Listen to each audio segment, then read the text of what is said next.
जय श्री माता जी। परम पूज्य श्री माता जी, सारे विश्व की सभी संत, सभी शुद्धात्मा आपके श्री चरण में कृपा करके आप सभी संतों को, सभी शुद्धात्मा को परम चैतन्य प्रदान कीजिए, ध्यान का स्थिति दीजिए, निर्विचारिता स्थिति दीजिए। परम पूज्य श्री माता जी, आपके श्री चरण कमल पर कोटि कोटि नमन।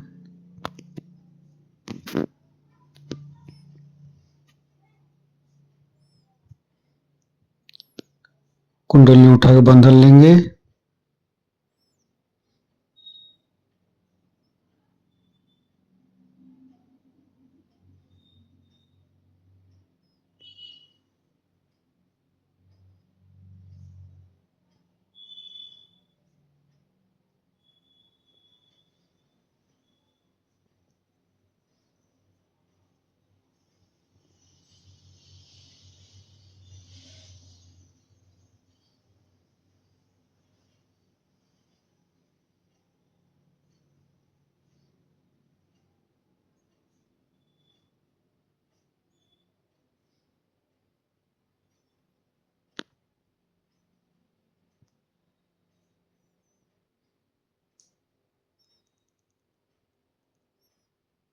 संपूर्ण चित्त परम पूज्य श्री माता जी की तरफ देखेंगे। दोनों हाथ हृदय पर महामंत्र पाठ करेंगे।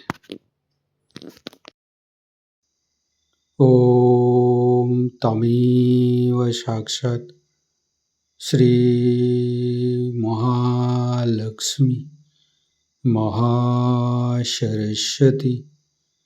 महाकाली त्रिगुणात्मिका कुंडली साक्षात् श्री आदिशक्ति माता जी श्री निर्मला देवी नमो नमः। ओम तमेव साक्षात् श्री कल्की साक्षात् श्री आदिशक्ति माता जी श्री निर्मला देवी नमो नमः। ओम तमेव साक्षात् श्री कल्की साक्षात् श्री सहस्रार स्वामिनी मोक्ष प्रदायिनी माता जी श्री निर्मला देवी नमो नमः। गणेश मंत्र। ओम तमेव साक्षात् श्री गणेश साक्षात् श्री आदिशक्ति माता जी श्री निर्मला देवी नमो नमः। हे देवी, हे आदिशक्ति माँ, हमारे ऊपर दया कीजिए, हमारे ऊपर कृपा कीजिए, हमारी क्षमा को स्वीकार कीजिए। परम पूज्य श्री माता जी, हम कभी अतीत में चला जाते, कभी भविष्य में चला जाते, कृपा करके मुझे वर्तमान में स्थापित कीजिए। संपूर्ण चित्त शरीर के मध्य भाग पर एक एक चक्र के ऊपर चित्त रखते हुए सहस्त्रार पर आएंगे। मूलाधार, स्वादिष्ठान,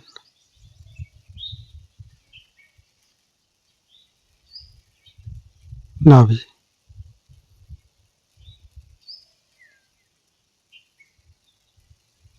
हृदय,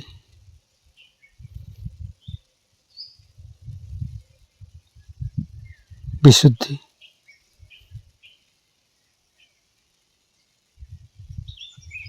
फ्रंट आज्ञा,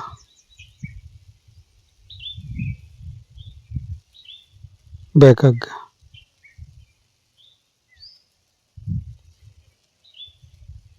सहस्त्रार। संपूर्ण चित्त सहस्त्रार पर रखेंगे। संपूर्ण ध्यान का स्थिति परम पूज्य श्री माता जी को अमृत बनी हम सहस्त्रार से ग्रहण करेंगे। और ऐसी दुखी पत्नियों, अगर कोई तकलीफ हो जाए तो उसके लिए हमें समझ लेना चाहिए कि इनके घर में ही कोई तकलीफ ऐसी बन रही है जिसकी वजह से ये स्त्री बेचारी धीरे धीरे ढूंढती जा रही है। अब जो जगदम्बा का चक्र है उसकी वजह से जब पकड़ जाता है तो मनुष्य जो है वो निंदा हो जाता है, डरपोक हो जाता है, उसको भय सा रहता है, वो हर समय डरता है कैसे भाषण दें, क्या बोले, किससे क्या कहें, मुझे तो डर लगता है, मैं नहीं कह सकता। और जब उसका ये चक्र ठीक हो जाता है तब उसके अंदर धैर्य आता है, वो उद्दाम नहीं है, वो उद्धट नहीं होता, वो किसी तरह से अरोगंस नहीं करता, लेकिन उसकी भाषा में एक तरह की ममता उस माँ की जो उसके अंदर जागृत हो गई है, लेकिन वो किसी से डरता भी नहीं।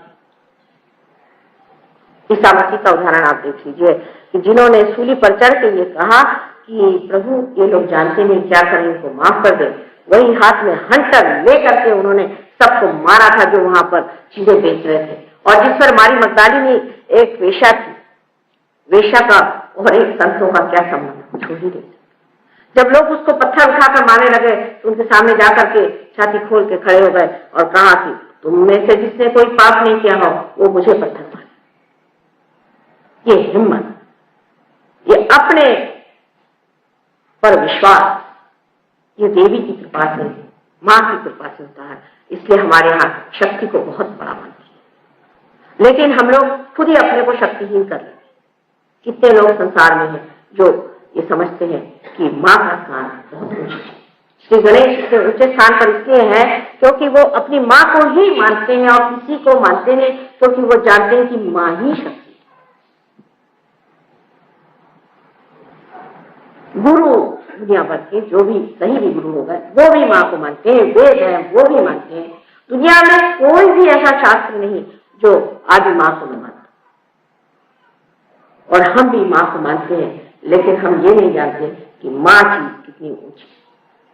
कभी कभी ये भी होता है कि मनुष्य के अंदर आशंका और भय इस वजह से आता है कि उसको उसके माँ बाप से वो प्यार, वो संरक्षण, हो सकता है उसे किसी और भी वजह से भय आ जाए, उसकी कोई सी भी वजह हो जाए, उसमें जाने की जरूरत नहीं। हम लोग साइकोलॉजिस्ट जैसे ये नहीं पूछते बैठते कि भाई तुम्हारे बाप कैसे, तुम्हारी माँ कैसी, तुम्हारा क्या है। ज्यादा से ज्यादा ये पूछेंगे कि तुम्हारे माँ बाप जिंदा हैं। लेकिन जैसे ही वो जागरूक हो जाता है, जैसे ही ये चक्र जागरूक हो जाता है, मनुष्य एकदम शेर दिल हो जाता है, शेर दिल हो जाता है, क्योंकि देवी जी शेर पे ही विराजती। बहुत से लोग दुर्गा जी को मानते हैं, मैं मानती हूँ कि उनके प्रति बहुतों को भी श्रद्धा है और उनके बारे में जानकारी बहुत कम जानकारी है कि वो कितनी प्रभावशाली है। और एक बार अगर उनको प्रसन्न कर लीजिए तो दुनिया में किसी से डर नहीं लगता। इसके बाद जो चक्र इससे ऊपर है, जिसे कि विशुद्धि चक्र कहते हैं, ये बहुत महत्वपूर्ण चक्र है। ये चक्र श्री कृष्ण का है और अब होली आ रही है कल ही। श्री कृष्ण के चक्र पे जितना कहे सो कम। इस चक्र में 16 कन्या है।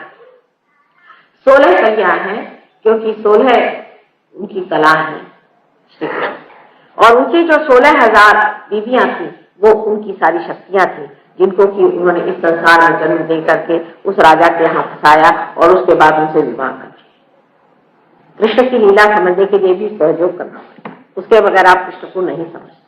उनके होली का अर्थ भी आप नहीं समझते। होली क्या? होली में यही था कि जो पानी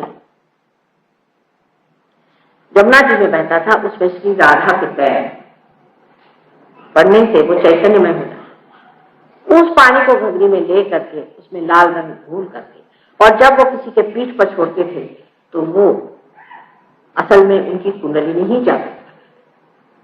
उन्होंने जब बचपन में जो कुछ उनकी लीलाएं की सब में सहयोग किया। उस वक्त कोई ऐसे हॉल नहीं बने हुए थे, ऐसे परमात्मा को खोजने वाले लोग नहीं थे, कोई इस तरह की व्यवस्था नहीं थी, ऐसे यंत्र नहीं थे। ये तो सब अब देन हो गई है अपने साइंस की, जिसको हम इस्तेमाल कर सकते हैं। उस वक्त उन्होंने जो लीलाएं करी वो सब लीला सिर्फ सहयोग की। जैसे कि गोपियां थी, वो जब पानी भरने जाती थी, जब पानी भरने जाती थी तो अपने सर पे गगरी रख के जब वो लौटती थी तो पीछे से उनको कंकड़ मारे। उससे वो जो पानी था जो चैतन्य में उनके पीठ के रीढ़ की हड्डी पर दौड़े, जिससे इनमें जागृति हुई। रास माने राम माने शक्ति और स माने सही। जैसे सहज है वैसे हाथ में सबके हाथ पकड़ करके और अपनी शक्ति सब में वो दौड़ा और इसी को वो रास, ये रास लीला जो उनकी थी उसी से वो शक्ति दौड़ा करके और लोगों को जागृत कर। मैं जब अमेरिका में पहली मरतबा गई तो वहां पर एक इंजीनियर लॉर्ड साहब मिले। उन्होंने कभी भी उन दिनों में, मैं तो गई भी थी 73 में, उन दिनों में उन्होंने कोई कृष्ण के बारे में सुना नहीं था और ओहायो में बिल्कुल बीचों बीच अमेरिका के रहते थे, उनको कुछ मालूमात नहीं। लेकिन जब उनको रियलाइजेशन हुआ तो मुझे कहने लगे कि माँ मैंने एक अजीब सी चीज देखी रियलाइजेशन के बाद। मैंने कहा क्या देखा? कहने लगे मैंने देखा कि बहुत से हम लोग बच्चे खेल रहे हैं और एक बड़ा प्रदीप्त लड़का है, इसका रंग थोड़ा सांवला है लेकिन बड़ा प्रदीप्त है, और वो हम लोग का पिरामिड बनाकर हमारे ऊपर चढ़ गया और ऊपर में एक लकड़ी, एक मिट्टी का घड़ा रखा हुआ था, पॉट रखा हुआ था, उसको उसने अपने हाथ की एक लकड़ी से तोड़ा और वो हमारे सबके ऊपर धड़ धड़ धड़ देखिए बहने लगते और बहने लगते ही हमारे अंदर एकदम चैतन्य आने लगा। उसने जो बात बताई तो मुझे बड़ा आश्चर्य हुआ, किसने कैसे जाना? उसने कभी जाना नहीं था कि गोपाल काला क्या होता है और ये जाकर के ऊपर क्यों तोड़ते थे। यही उनकी लीला थी जिससे वो सबके सहस्त्रार पर चढ़ के और वहां से वो पानी तोड़ते थे, जिससे सबके ऊपर धर धर धर धर पानी नीचे आ जाए, जिससे लोग जागृत हो जाए। उनकी सारी लीलाएं जितनी थी सब सहयोग की थी और उन्होंने जो कृषि की है इसीलिए उनको कृष्ण कहा। उन्होंने जो कृषि की है वही आज बन करके आप लोगों के रूप में मेरे सामने आज वो तैयार चीज आई हुई है, जिसको कि उसके फल का देना मेरे लिए बात है, मुझे देना ही है। ऐसे कृष्ण के बारे में क्या कहें और कितनी बातें। गीता जिसके बारे में लोग हजारों बातें करते हैं, समझने के लिए भी आपको सहयोग में आना है, उसके बगैर आप गीता भी नहीं समझते। सिर्फ गीता पढ़ पढ़ के कुछ गीता समझ नहीं है। गीता जो जिसने सुनाई है वो कौन सी पहले उनके बारे में जान लेना चाहिए। बड़े होशियार नहीं थे वो उस वक्त के राजदूत से और डिप्लोमेसी का बिल्कुल जो अर्थ है, इसेंस है, उसको जानते। अब डिप्लोमेसी का क्या इसेंस है कि कोई ऐसी एब्सर्ड बात करो जिसके करने से आदमी मुंह के बल गिरे। कृष्ण का खेल जो है उसको समझने के लिए पहले आपको सहयोग में उतरना चाहिए। अच्छा मैं समझाने की कोशिश करती हूँ लेकिन आप समझने की कोशिश करें। जैसे कि उन्होंने शुरू में ही बता दिया, क्योंकि दुकानदार तो थे नहीं कि पहले बुरी चीज दिखाओ फिर धीरे धीरे अच्छी चीज दिखाओ, तो उन्होंने पहले ही बढ़िया चीज दिखा दी। उन्होंने कहा कि आपको ज्ञान होना चाहिए। ज्ञान माने बुद्धि से नहीं, ज्ञान माने आपके सेंट्रल नर्वस सिस्टम में आपने जानना चाहिए, आपको प्रचिति होनी चाहिए कि परम क्या है, जिससे आपकी प्रज्ञा होती। साफ साफ उन्होंने दूसरे ही चैप्टर में कह दिए, व्याख्या दे दी कि सहयोगी कैसा होना चाहिए। पर उसके बाद उन्होंने देखा कि अर्जुन तो जो है वो अपनी लगा रहे थे। वो कहा कि इधर तो तुम कह रहे हो कि तुम साक्षी बनो, इधर तुम कह रहे हो कि तुम ज्ञानी बनो और उधर तुम कह रहे हो कि तुम युद्ध में मर जाओ, ये कैसे हो सकता? अब वो जान गए कि ये चीजें नहीं आने वाली। अर्जुन जो है उस वक्त का एक भक्त है, समझ लीजिए, उसको वो उसका प्रतिनिधित्व करता है, रिप्रेजेंट करता है। अर्जुन ने उनसे पूछा कि ये कैसे हो सकता कि अगर मैं साक्षी हो जाऊं तो फिर तो मैं लड़ूंगा ही नहीं, वैसे भी मैं कुछ नहीं करूंगा, मैं तो बिल्कुल बेकार जाऊंगा, ये सब बातें क्या है? सो कृष्ण ने कहा अब इनको सीधी तरीके से समझाने से नहीं होगा, उल्टी तरीके से समझा। तो पहली चीज उन्होंने जो बताई वो बताई बहुत बड़े तरीके से कर्म कि बेटे तुम कर्म करते रहो और सब कर्म परमात्मा के चरण में डालो। हो ही नहीं सकता, एब्सर्ड। बहुत से लोग आके कहते हैं माता जी हम जो भी कर्म करते हैं वो हम परमात्मा के चरण में डालते हैं। मैंने कहा अच्छा ये कैसे? फिर आप कर्म ही नहीं करते। अगर आप परमात्मा के चरण में डालते तो आप ऐसा क्यों कहते हैं कि मैं जो कर्म करता हूं? इस तरह की हमारे अंदर अपने बारे में एक भ्रांति में हम लोग बना लेते हैं कि हम तो भाई जो भी करते हैं हम परमात्मा के चरणों में डालते। लेकिन कुछ ऐसे सियाने लोग हैं जो आके कहते हैं, माँ हम तो सोचते थे कि मैं परमात्मा के चरणों में डालता हूं, पर होता नहीं, कोई न कोई गड़बड़। सो कृष्ण ने क्या कहा? उन्होंने जो बताया एक एब्सर्ड बात बता दी कि आप ऐसा करते रहिए। माने जैसे आप समझ लीजिए कि एक लड़का है, वो बैलगाड़ी हाँक रहा है और घोड़ा पीछे रखा है। तो बाप आया बाहर, उसने कहा बेटे क्या कर रहे हो? मैं तो गाड़ी हाँक रहा हूँ। उनका भाई घोड़ा सामने करो तब गाड़ी हाँकेंगे। नहीं कहा मैं तो गाड़ी हाँकूं। उनका हाँकते रहो, घोड़े पे चित्त रखो। जब तक तुम घोड़े पे चित्त रखोगे तो पर गाड़ी चलेगी और गाड़ी चलेगी। लेकिन माँ का ये बात नहीं। माँ ने कहा बेटे वो घोड़ा सामने रखो और बांधो, नहीं तो घोड़ी नहीं चलने वाली, और ना ही घोड़ी चलेगी और ना ही तुम्हारी गाड़ी चलने वाली। तुम जब तक ये नहीं करोगे तब तक हो नहीं सकता। पहले आत्मा को प्राप्त करो फिर आगे की बात। जब आप पार हो जाते हैं तो आप क्या कहते हैं? आ रहा है, जा रहा है, हो रहा है। आप ये नहीं कहते कि मैं आ रहा हूं, मेरे अंदर से आ रहा है, मैं हूं, मैं कर रहा हूं। ऐसे तो कोई नहीं कहता। तो अगर आपने सोच तो देखा माँ इनका नहीं बन रहा, इसका नहीं जमता है, ये जमने नहीं वाला। थर्ड पर्सन में, तृतीय पुरुष में आदमी बात कर रहे। अकर्म। हम अमेरिका गए थे तो एक सी माँ साहब गई थी, वो कह रहे माँ मेरे लड़के को जरूर प्यार करा दे। मैंने कहा भाई तुम ही सर्टिफिकेट दे। मैंने तो हाथ तोड़ डाले, अब तुम ही पार करा दो। कहले माँ लेकिन अगर पार नहीं होता तो कैसे सर्टिफिकेट दे? तो मैंने कहा यही तो बात, जब होता ही नहीं है वो पार तो तुम उसको फॉल्स सर्टिफिकेट दे नहीं सकती, तो उसको पार करा, पहली बात पार कर। ये तो नहीं कह सकते कि तुमने पार करा दिया, क्योंकि जब हुआ ही नहीं तो पार कैसे? वो तो होता ही नहीं। तो जो तृतीय पुरुष में हम लोग बोलना शुरू करते हैं, अकर्म में मनुष्य हो जाता है। वो ये नहीं सोचता कि मैं क्या, कोई विचार ही नहीं आता कि आप अकर्म में कर रहे, कोई काम कर रहे हैं। कोई लोग कहते हैं माँ आपने हमें ठीक कर दिया, मुझे तो याद भी नहीं रहता। मुझे भैया क्या बीमारी थी बताओ? कल माँ भूल गए, मेरे को अनजाना था, मैं ह्यूस्टन जा रहा था। अच्छा भैया क्या हो गया? तो अब क्या बात हो गया ना ठीक? हाँ आप भूल गए क्या? मैं कहा मैं तो भूल गई, मुझे तो याद है, मैं तुमको ठीक कर। क्योंकि अगर कृष्ण के हिसाब से आप अगर विराट में समा गए, विराट से आप एक अंग प्रत्यंग हो गए हैं, अकबर हो गए हैं, जिसे हम अल्लाह हो अकबर कहते हैं, वो अगर आप अल्लाह हो गए हैं तो आपकी ये उंगली जो है उसी का एक हिस्सा है। अब इस उंगली को अगर आपने थोड़ा सा कुछ रब करके या इसको कुछ किसी तरह से संजो करके ठीक किया, तो क्या आपने अपने ऊपर उपकार किया है कि दूसरों के ऊपर उपकार? दूसरा है कौन? दूसरा कौन है? ये भावना ही टूट जाती है कि कोई दूसरा है, क्योंकि आप उस परमात्मा के अंग और प्रत्यंग बन जाते। यही विराट का स्वरूप है। लेकिन ये स्वरूप को पाना चाहिए, और योग ने साफ साफ कहा है कि अब मनुष्य कल उठेगा तो वो कलेक्टिवली कॉन्शियस होगा, सामूहिक चेतना में जागरूक होगा। ये नहीं कि हम आप भाई भाई और कल मौका मिला तो कल सब कुटुंब। हम आप हमारे शरीर के अंग प्रत्यंग बन गए, सामूहिक चेतना में आप जागरूक हो गए, तभी कृष्ण का काम होगा। तो यही विशुद्धि चक्र है जो यहाँ जाकर के विराट बन जाता है। इस सर में जो 7 चक्र है उसके पीठ है, उस पीठ पर बैठे हुए वो विराट। सो इस कृष्ण को समझने के लिए जब कृष्ण भक्ति हुई तो कृष्ण ने उसमें भी चालाकी करी है, क्योंकि भक्ति बड़े आसानी से हाथ नहीं, वो भी एक वन ट्रैक माइंड से कहते हैं, बस लग गए तो लग गया, हम भक्ति कर रहे हैं भगवान। कृष्ण ने कहा कि पत्रम पुष्पम फलम तोयम, जो भी पत्र पुष्प फल कुछ भी पानी हमें आप दीजिएगा, हम स्वीकार करें। लेकिन देने के टाइम में एक शब्द उन्होंने नचाया जो लोगों को समझ नहीं आया। कहा है कि लेकिन तुमको अनन्य भक्ति करनी है। अनन्य, जब दूसरा नहीं, जब आप हमारे अंग प्रत्यंग हो जाते हैं, जब पराभक्ति में आप उतरते हैं, तब हम लेंगे, उससे पहले नहीं। लेकिन अनन्य शब्द को तो हम खा गए और बड़े बड़े लेक्चर लोग देते हैं, मैंने देखा हुआ घंटों लेक्चर देते।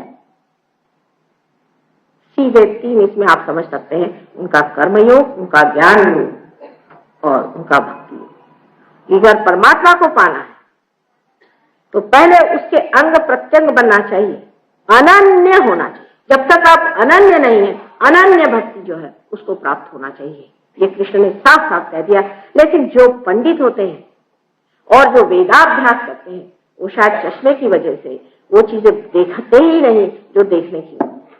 और कृष्ण को समझने के लिए तो एक तीक्ष्ण दृष्टि चाहिए, जो कि बुद्धि की बिल्कुल पराकाष्ठा है। आपको उसके सामने आप ठहर ही नहीं सकते, उनकी बुद्धि के सामने। इतने प्रकाशवान बुद्धिमान वो है और वो चाहते हैं कि आपको जरा नचाएं जिससे आप ठीक रास्ते पर। अब मैं नाचो बहुतों को। और जब ये आप उससे कहिएगा कि भैया आप बस नचाना बंद कर और मुझे तो बस अपने आत्म साक्षात्कार में उतार ले, तभी वो करती। इसीलिए उनका कि मुझे तू शरणागत, कृष्ण को शरणागत हो जा। कि इस विशुद्धि में बसे हुए श्री कृष्ण जो है इनको आपको जागरूक करना पड़ेगा। जब तक ये जागरूक नहीं होंगे आपको विशुद्धि चक्र की तकलीफ नहीं। अब विशुद्धि चक्र में भी 3 अंग है, राइट, लेफ्ट और बीच में। जब श्री कृष्ण बाल्यावस्था में थे, जब उनका जन्म हुआ, जब उनकी बहन विष्णु माया थी, तब उनका लेफ्ट साइड में यहाँ पर प्रादुर्भाव हुआ बाल कृष्ण की तरह। और जब वो बड़े होकर के राजा हो गए तो उनका बीचों बीच यहाँ पर विट्ठल, जहाँ पर कि वो राजा बन करके और द्वारिका में राज्य करते थे। और बीचों बीच साक्षात श्री कृष्ण, जो कि हर हालत में श्री कृष्ण। इस तरह से चक्र के 3 अंग हैं। अब जिनकी आदत बहुत ज्यादा डांटने की, चिल्लाने की, चीखने की और दूसरों को अपने शब्दों में रखने की और दूसरों को बुरी तरह से बात करने की और दूसरों को दुख देने की अपने शब्दों से, ऐसी आदतें जिस आदमी को होते हैं उसकी राइट विशुद्धि की बढ़ जाती है और उससे अनेक रोग उसे हो जाते हैं। जिस आदमी के ये आदत है कि सबके सामने गर्दन झुकी रहती है, चाहे जो भी कहो, हाँ भाई ठीक है, कोई भी गुरु आया उसके चरण छू लिए, उसके चरण छू लिए और सब चीज के चरण छूते फिरे रात दिन, उनकी लेफ्ट विशुद्धि को बढ़ जाती है।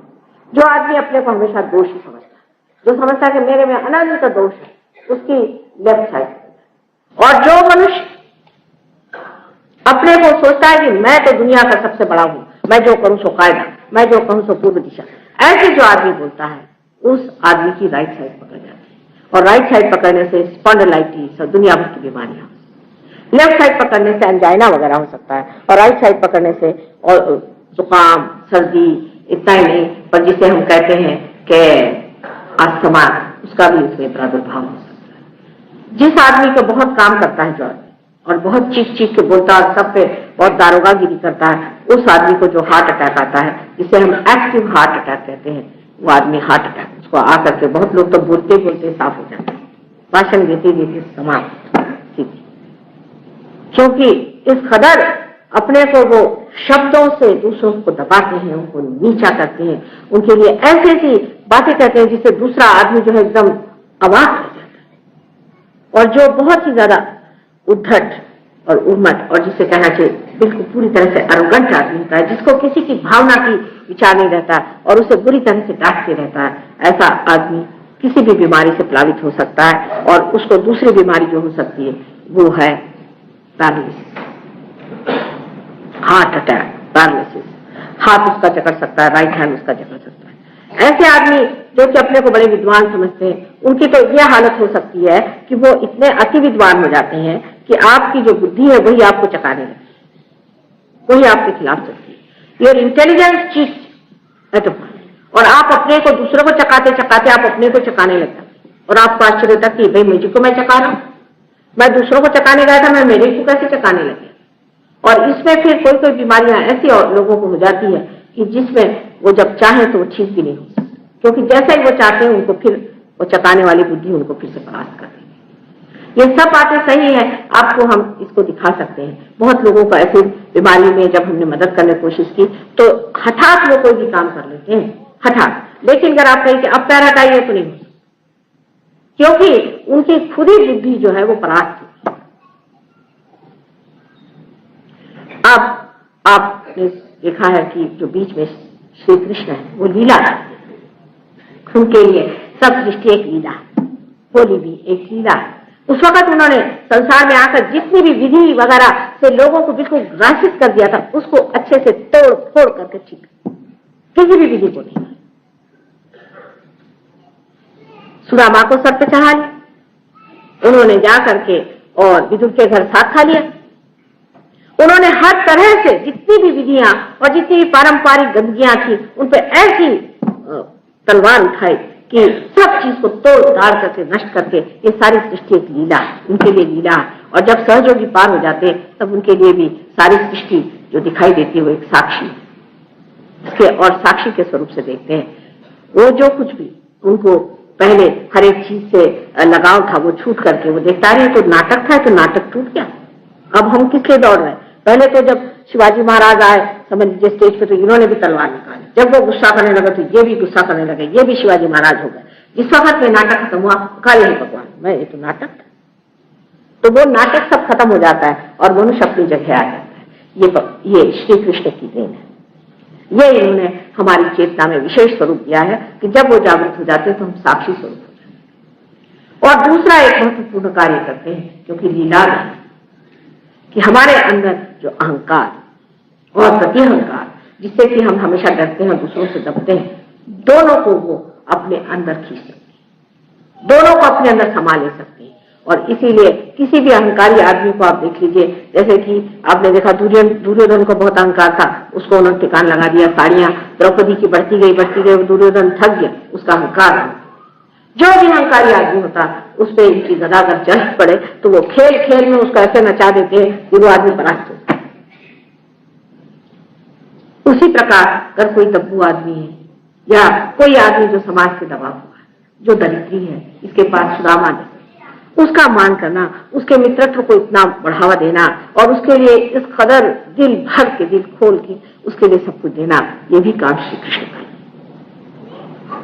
उनकी महिमा जितनी गाई जा चुका है, आज 6000 वर्ष हो गए वो यहाँ पधारे थे, उनको किसने जाना? सिर्फ गीता उन्होंने सिर्फ अर्जुन से बताई और किसी से बताया नहीं। पर लिखाई किससे वो सोचना चाहिए। देखिए कृष्ण की लीला हर जगह किस तरह से बंधनों को तोड़ती है। लिखाई उससे जो व्यास जो पराशर का लड़का था, लेकिन वास्तव में वो एक झिमरनी का लड़का था और वो भी किसी कायदे कानून का नहीं, बेकायदा। इसलिए व्यास से लिखाई कि ऐसा ही आदमी सत्पुरुष कैसे हो सकता है, क्योंकि जाति और उसके बंधन और ये बहुत कायदे कानून करने वाले लोगों को दिखाने के लिए कि सत्पुरुष कहीं भी पैदा हो। सत्पुरुष की जात धर्म आदि कुछ नहीं पूछा जाता, लेकिन यही पूछा जाता कि सत्पुरुष कौन। इसको तोड़ने के लिए, इसका सब का निषेध करने के लिए श्री कृष्ण ने गीता में दिखाई, जिससे तो व्यास उनकी एक एक लीला देखिए तो जैसे कहते हैं कि हरेक को उन्होंने उनकी जो चूल थी उस चूल से हरेक को चिपका।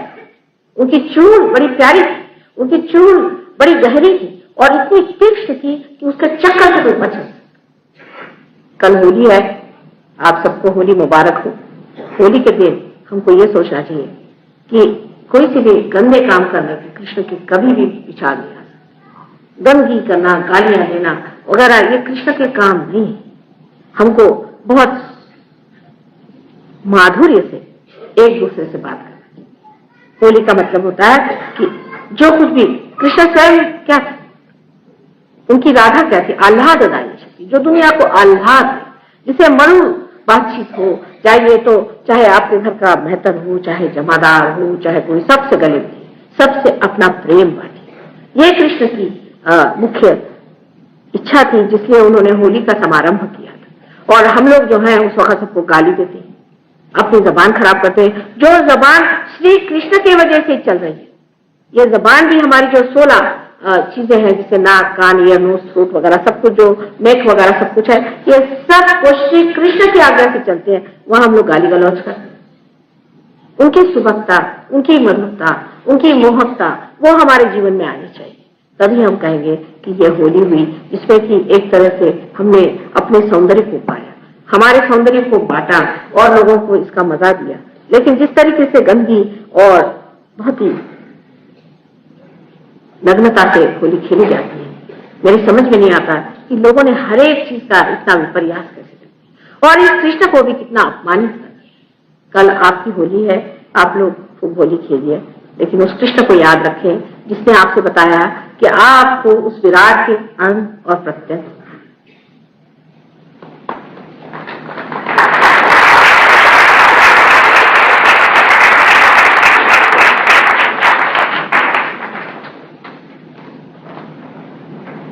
अब आपको कोई प्रश्न हो तो आप थोड़ी देर मेरे से प्रश्न पूछ लें, लेकिन अधिकतर लोगों की तो इच्छा होती है कि माँ तुम आपने सेल्फ रियलाइजेशन को बुलाया, बेटा जरा बैठ जाइए, इतनी जल्दबाजी नहीं, आपने सेल्फ रियलाइजेशन के लिए बुलाया तो माँ प्रश्न ही मत पूछे, क्योंकि सब बेकार के प्रश्न लोग पूछते हैं। पर मैं नहीं सोचती कि सब लोग बेकार के प्रश्न पूछते हैं। यहाँ ऐसे बहुत से हैं जो परमात्मा को खोज रहे हैं। ये नहीं कि यहाँ पर सिर्फ आए हैं कि जैसे कोई पार्लियामेंट में सवाल होते हैं उस तरह के सवाल करने की यहाँ जरूरत नहीं। मैं कोई इलेक्शन को खड़ी नहीं हूँ और मुझे आपसे कोई मत नहीं चाहिए, मुझे आपसे कुछ भी नहीं चाहिए। आपको क्या मुझसे चाहिए वो जान लेना चाहिए। आपको कुछ मुझसे मिलने का, आपको कुछ देने का, आपको मुझसे लेने का है, आपको मुझे कुछ देने का नहीं। सिर्फ आपको अगर कुछ देने का है तो आप अपना हित मुझे दीजिए, अपना क्षेम मुझे दीजिए, अपना श्रेय मुझे दीजिए। एक माँ को सिवाय इसके कि अपने बच्चे अपने ही जैसे उच्च हो जाए और कोई चीज की जरूरत नहीं, वो चाहती है कि जो मेरी जितनी शक्तियां सब मेरे बच्चे बांटे, सब उनके अंदर जागृत हो, वो सब कुछ पाले, बस यही आंतरिक इच्छा उसको होती है। इसलिए जो कुछ भी आप प्रश्न करें उसमें आप अपनी उद्दामता या अपना आप पाखंड दिखाने की जरूरत नहीं। सात्विकता से आप ऐसे प्रश्न पूछें जिससे कि आपको कुछ लाभ हो और सर्वजन को लाभ हो। क्योंकि बहुत से लोग यहाँ पर बेकार में, आप कल उन्होंने सवाल एक पूछा कि सिद्ध योग, अब मुझे क्या मालूम कि सिद्ध योग ये गुरुजी महाराज कर रहे हैं, मुझे नहीं मालूम था कि इनके नाम, किसी ने भी कोई नाम भरा, सिद्ध कहां से हो रहा है। उनके तो जो शिष्य आते हैं वो तो नाच नाच के उनके हालत खराब, गांजा पीते, ये करते वो करते, वो कहां से सिद्धि योग सिखाएंगे, काय की सिद्धि उन्होंने पाई। ऐसे ऐसे बड़े बड़े नाम रखा लिए, किसी का नाम भगवान आनंद, किसी का नाम ढोंगानंद, कुछ ऐसे नाम रख लेने से कोई बड़ा हो जाता है। आप लोग भी अपना अकल इस्तेमाल करें कि कोई क्या सिद्धानंद तो क्या सिद्ध हो गया, कुछ भी नाम अपना लगा लेने से कोई बड़ा हो जाता है। इसलिए इस तरह के प्रश्न कल पूछे, मुझे तो पता भी नहीं कि क्या क्या नाम से लोग बेचते हैं। ये तो वैसा ही हुआ कि आप कागज की नाव बनाइए और उसमें नाम लगा दीजिए कि फलानी नाव, आप बैठिएगा उसमें। इसलिए जानना चाहिए कि असलियत को पाने की हिसाब से यहाँ पाए। अगर आपको और जगह कुछ मिलता हो तो आप चले जाइए, मुझे कुछ कहने का नहीं, लेकिन आप यहाँ पर असलियत पाने के लिए, नकली चीजों से मेरा कोई वास्ता नहीं। आपको अगर असलियत चाहिए तो आप उसे पा सकते हैं और उसके लिए मैं सर्वदा पूरी कोशिश करूंगी कि आप उसे पाएं। लेकिन नकली चीजों के लिए मेरे पास कोई जगह नहीं है और मैं चाहती नहीं जिनको नकली चीजें करना वो जा सकते हैं। बहुत सी दुकानें खुली हुई, आप जाए पैसा दें, वहां जाकर के जो करना है करें। लेकिन यहाँ पर आपको असलियत चाहिए तो आप आइए और वैसे ही प्रश्न करें, और बेकार से प्रश्न करने की कोई जरूरत नहीं। अब आप मुझे प्रश्न कर लें, लेकिन कायदे के प्रश्न हो, नहीं तो मेरे कोई जरूरी नहीं कि मैं आपके सारे प्रश्नों का उत्तर दूं। ये भी बात, क्योंकि मैं कोई आपसे किसी तरह से बंधी नहीं हूं, मेरे पर आपका कोई बंधन नहीं, मेरे ही प्यार का बंधन है आपके लिए। आपका मेरे पर क्या बंधन हो सकता है सिवाय इसके कि आप परमात्मा को खोज रहे हैं, जिसके लिए कि मैं पूरी तरह से आपकी मदद कर सकूं। पर बेकार की चीजों में समय बर्बाद करना ठीक नहीं। अब आपसे एक दो चीजों के लिए कहना है कि कृपया अपने जूते आप उतार लें, चप्पल उतार लें, जो भी है पैर में, क्योंकि ये पृथ्वी माँ का बड़ा हमें आधार है, इसका आधार लेना। और नम्रतापूर्वक बैठे कि अभी तक हमने पाया नहीं और माँ कहती है कि हमारे अंदर है और हम पा सकते हैं, तो नम्रतापूर्वक हम इसे पाएं। अपने जो धारणाएं, विचार, कंडीशनिंग जो भी है, और उसे आप इस वक्त अलग हटा दीजिए। इस वक्त बिल्कुल स्वच्छ होकर के बैठे, क्योंकि यही असल चीज, सारे धर्म का सार है अपने को पाना, और उसे पाना चाहिए जो उसका तत्व है। अब दूसरी बात है कि अगर चश्मे वगैरह हो उन्हें उतार लीजिए, क्योंकि इसका असर आंखों पे भी बड़ा अच्छा होता है। दोनों पैर जमीन पर अलग अलग रखिएगा, क्योंकि दोनों नाड़ियां अलग अलग चलती हैं, इसलिए दोनों पैर अलग अलग। अब इसके अलावा अब दूसरी बात है कि ये जो लेफ्ट हैंड है, ये लेफ्ट हैंड, इसे हम कहते हैं कि ये हमारी इच्छा शक्ति, और राइट हैंड ये क्रिया शक्ति। जैसा कि आपने देखा है कि ईड़ा नाड़ी और पिंगला नाड़ी, अभी तो मैं पिंगला पे ही बोल रही हूँ, कल ईड़ा पे बताऊंगी आपको। तो पिंगला नाड़ी जो है इस राइट हैंड से दिखाई देती है और ईड़ा नाड़ी इससे, और सुषुम्ना नाड़ी से कुंडलिनी का पथ है। अब आपको सिर्फ दोनों हाथ मेरे और इस तरह से करना चाहिए और बहुत आराम से बैठिए। जैसे कोई चीज आपको तंग हो या कुछ गले में तंग चीज हो या कुछ पेट पे तंग हो तो उसे आप जरा ढीला कर ले, जिससे कोई इत्मीनान रहे, बाद में कोई ऐसा न लगे कि कुछ अड़चन सी है या कुछ उलझन हो। इसलिए अपने को किसी तरह से व्यवस्थित रूप से आराम से बैठे।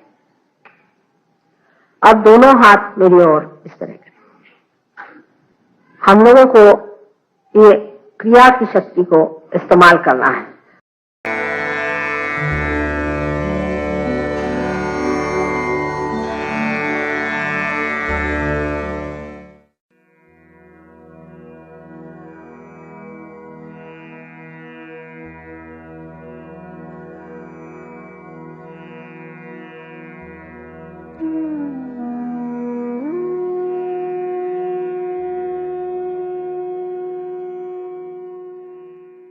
The next rag that we will present tonight is Rag Abhogi for the Nabi Chakra. We will sing the mantra of Sri Lakshmi Narayana.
Shri Lakshmi, Shri Lakshmi, Shri Lakshmi, Shri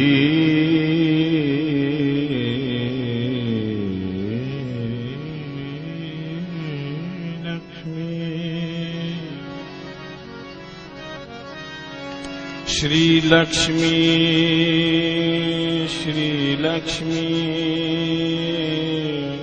Shri Lakshmi Narayana,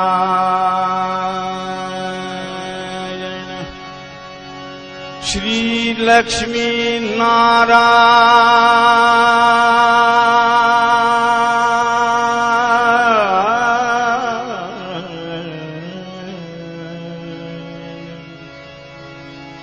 Shri Lakshmi Narayan, Narayan, Narayan, Narayan, Narayan.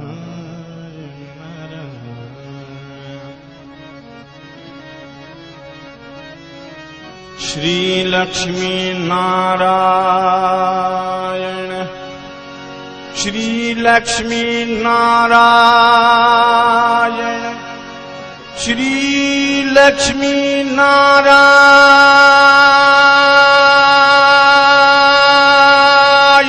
Narayan.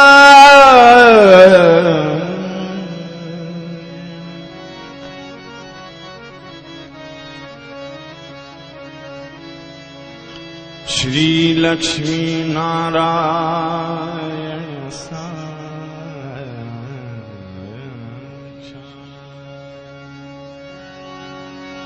Shri Adi Shakti, Shri Adishakti Shri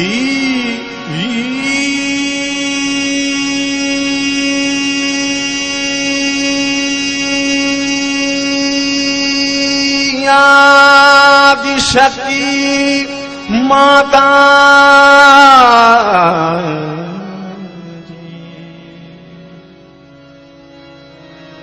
Shri Nirmala Shri Nirmala Shri Nirmala देवे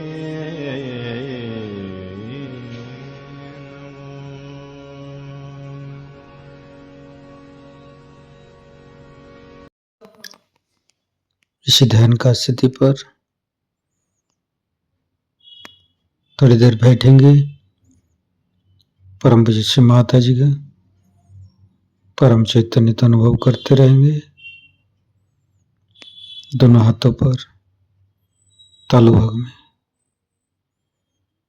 परम चैतन्य का अनुभव करते रहेंगे।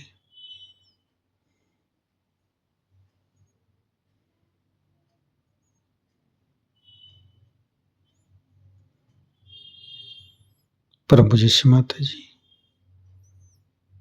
आज का परम चैतन्य अनुभव करा के आपने जो हमको ध्यान का स्थिति प्रदान की है, इसके लिए मैं आपको कोटि कोटि नमन। कुंडली उठाकर बंधन लेंगे।